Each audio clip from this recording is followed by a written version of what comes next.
Shalom e bem-vindos de volta ao Israel com a Aline. Nós estamos na Cidade Velha de Jerusalém e o assunto de hoje é cada uma das 12 tribos de Israel. Nós vamos falar das suas origens, dos seus nomes, mas principalmente dos seus símbolos. Então, se vocês estão preparados, vamos começar. Vamos começar com a história da família que mudou a história da humanidade? A família de Abraão. Eu vou colocar a genealogia deles também aqui do lado da tela para vocês irem acompanhando. Então, o primeiro patriarca vai ser Abraão, depois o filho dele Isaque e o neto Jacó. E hoje a gente vai se focar na genealogia e na família de Jacó. Ele vai ter 4 mulheres, 2 esposas que são Raquel e Leia e 2 concubinas que são Bilá e Zilpá. E no total ele vai ter 13 filhos, ou melhor dizendo, 12 filhos e uma filha também. E desses 12 filhos vão surgir as 12 tribos de Israel.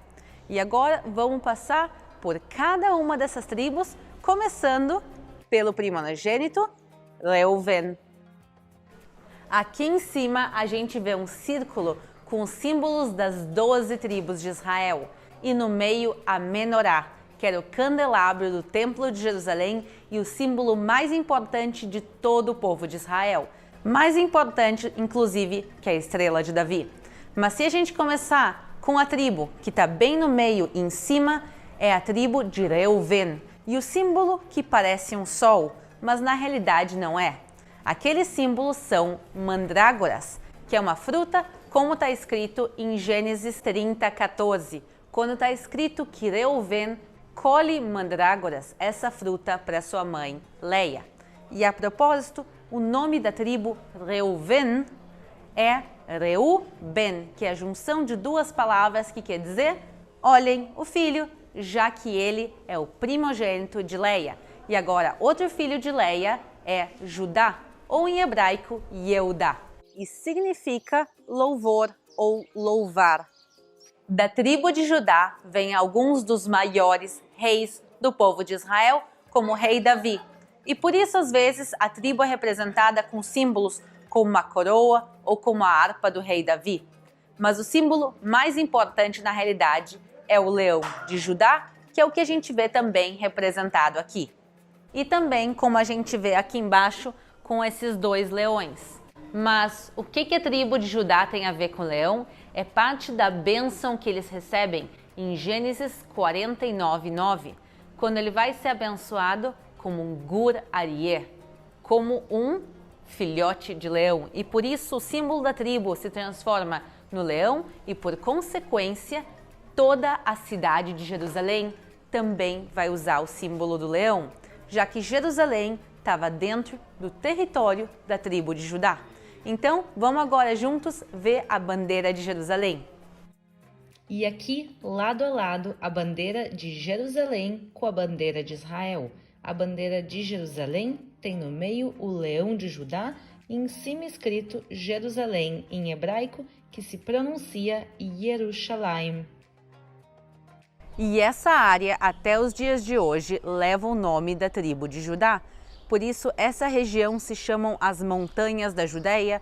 Por isso, aqui próximo também fica o deserto da Judéia. E mais que isso, o povo de Israel, hoje em dia, tem como sua religião o judaísmo, que também vem através do mesmo nome, Judá. Outro dos filhos de Leia se chama Shimon, que significa aquele que escuta. Em português, a gente normalmente pronuncia como Simeão. E o símbolo da tribo é a torre e as muralhas da cidade de Sichem, Siquém. Hoje em dia, se vocês procurarem essa cidade no mapa, ela aparece como Nablus. Mas não é por um motivo muito bonito que ele recebe essa torre e essas muralhas, e sim porque ele destrói a cidade de Siquém. Dos 12 filhos homens de Jacó, cada um vai dar origem a uma das tribos de Israel. E quando as tribos estão voltando da escravidão do Egito, passam uns 40 anos vagando no deserto, elas podem entrar na terra de Israel e a terra de Israel vai ser dividida entre elas. Que território vai ser dado a Simeão? O território de Simeão vai ser dentro do território da tribo de Judá. Judá recebe um território enorme. E o que acaba acontecendo com o tempo é que a tribo de Simeão vai desaparecer. E provavelmente ela desaparece porque foi incorporada pela tribo muito maior que vivia em volta, que é a tribo de Judá. E chegou o momento de falar de Levi. O nome dele vem de Livui, que quer dizer acompanhar. E ele vai dar origem a uma tribo diferente de todas as outras tribos. Por quê? Porque eles vão ser escolhidos para fazerem os serviços a Deus. Isso quer dizer que eles guardavam o templo de Jerusalém, eles tocavam os instrumentos, faziam a manutenção e dentro da tribo de Levi tinha uma família que era a família de Cohen, que eles eram os sacerdotes também do templo de Jerusalém. E por isso está escrito, Josué 13:33. Mas ele não deu nenhuma parte da terra à tribo de Levi, para ser propriedade dela. Moisés disse aos membros dessa tribo que o Senhor, o Deus de Israel, era a herança deles. E como vimos no texto, Deus vai ser a herança da tribo de Levi e por isso eles não recebem nenhum pedaço da terra de Israel. Então, na hora da divisão, eles ficam sem nada. Mas na realidade a gente entende que eles recebem a maior herança de todos. E por isso, qual é o símbolo da tribo de Levi? O símbolo é o peitoral do sumo sacerdote, onde a gente vê 12 pedras. Cada pedra dessas era preciosa ou semi-preciosa e representava uma das 12 tribos de Israel, já que o serviço de Deus eles faziam por todo o povo. O próximo filho é Zvulun. O nome soa um pouco estranho, mas o significado é muito bonito. Ele vem de Zeved, que em hebraico quer dizer presente. Então, o nome se pode traduzir como aquele que foi presenteado. E agora, qual o símbolo da tribo de Zevulun? É um barco, porque eles se encontram entre mares no momento que eles recebem o território. Eles estão próximos de um lado do Mar da Galileia e do outro do Mar Mediterrâneo e por isso o barco vai ser o símbolo deles. E há 3.200 anos atrás, quando a terra de Israel é dividida entre as 12 tribos, cada tribo tem que entrar e fisicamente conquistar o seu território. E está escrito que a tribo de Zevulun foi uma das que mais facilmente conquistou o seu território e eles, em várias passagens, aparecem também como uma tribo de guerreiros e lutadores. E nos faltou comentar de mais um filho de Leia, que se chama Issachar, ou como a gente pronuncia o nome dele hoje em dia, mas no hebraico bíblico a pronúncia correta é Issachar. Sahar quer dizer pagamento, ou inclusive a gente usa essa palavra como salário hoje em dia. Então esse nome significa Deus é o meu pagamento, ou o pagamento de Deus. Então Issachar tem como símbolo da tribo lua, estrela e o sol. Por quê? Por causa do primeiro livro de Crônicas. E os filhos de Issachar, 200 dos seus chefes, destros na ciência dos tempos, para saberem o que Israel deveria fazer, e todos os seus irmãos seguiam a sua palavra. Era muito importante ter pessoas como da tribo de Zebulun que entendessem de astronomia. Isso quer dizer, entendessem do sol, da lua e das estrelas, para que se pudesse dessa maneira contar o tempo. Até os dias de hoje, no mundo judaico, o calendário ele tem meses lunares e as festas bíblicas até os dias de hoje seguem os meses lunares. E por isso, todo o povo de Israel dependia da contagem do tempo feito por esses especialistas da tribo de Zebulun. Agora chegou o momento de falar dos filhos de Raquel. Ela vai ter 2 filhos, mas dela na realidade vão sair mais que 2 tribos. A gente já vai explicar como isso acontece. Mas vamos começar com o primeiro filho dela, que se chama Yosef. Em português a gente fala José. Yosef vem de Leosif e o símbolo dessa tribo são feixes de trigo. tanto por causa das visões que José teve, como também o trigo do Egito, já que esse é o mesmo José do Egito. Mas o que acontece é que a tribo de José vai se dividir em duas. Vai se dividir entre os dois filhos dele, entre Menassé e Efraim. Então, na realidade, a gente tem aqui uma tribo que se divide em duas. Agora, então, como a gente continua com o número 12? Porque na hora da divisão da terra de Israel entre as 12 tribos, duas tribos, na realidade, não vão receber territórios. Primeiro, José, porque, entre aspas, eles deixam de existir porque se dividem em duas. E também, como a gente viu antes, a tribo de Levi não recebe nenhum território e por isso a gente mantém o número 12. E agora, o outro filho de Raquel se chama Benjamim. E ele é o caçula de todos os irmãos. Benjamim, ou em hebraico, Biniamim, quer dizer o filho da destra. E o símbolo da tribo é um lobo, por causa da bênção dele de Gênesis 49, 27.